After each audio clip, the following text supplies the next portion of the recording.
Political party leadership to foster peace and tolerance during campaigning for the local government polls.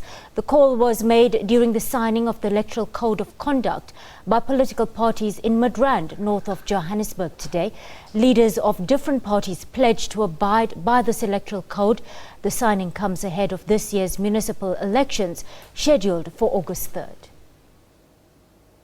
Political parties should know we're in a democratic country, and therefore political parties should demonstrate that firstly, they understand democracy and its principles, because one of the things that is important, democracy enforces discipline and respect. And this is what they must do.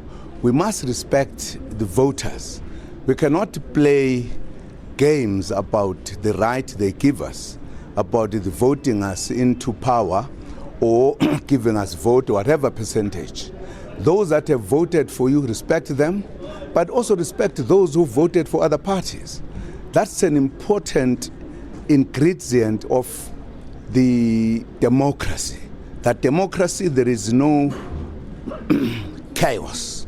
Democracy is a very important system that makes the citizens feel they are safe, they are agreed with what the leadership is doing. You can't make citizens to sit on their toes, not knowing what is going to happen.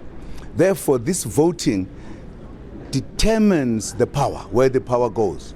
The majority, it must be given, because it is the will of the people. It's not the will of individuals.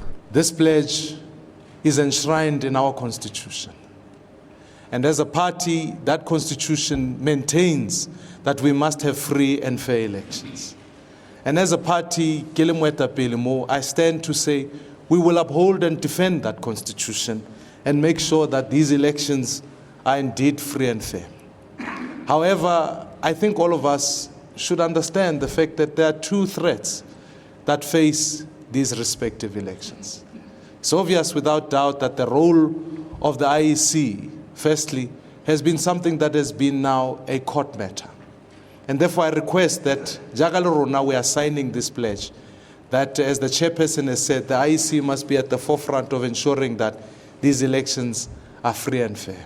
The economic freedom fighters realizes, as a government in waiting, that our path towards a full and true democracy does not only lie in the process of campaigning, but more especially in the activities of the IEC that must shape the process at the voting stations and subsequently the protection of the process of counting the ballot papers that follows. In true commitment to the Constitution and upholding its expectations as a Chapter 9 institution. Over and above all, these things are characteristic of an election campaign. The EFF beckons and pleads with the IEC to exercise its very own good ethic and practice, impartiality, integrity, transparency and accountability. On behalf of Inkatha Freedom Party, its leaders, candidates and members, I commit to uphold the provisions of the Electoral Code of Conduct in 2016. The coming elections takes place in an atmosphere of heightened political awareness. The electorate holds strong conviction on how they will cast their vote. Economic distress and social upheavals distinct in the minds of our people the need to cast their vote for the sake of securing the future. The stakes are high, therefore, in 2016, and the landscape is set to change. In these circumstances, we know that the threat of electoral manipulation looms large. The IFP believes that free and fair elections are the foundation of democracy.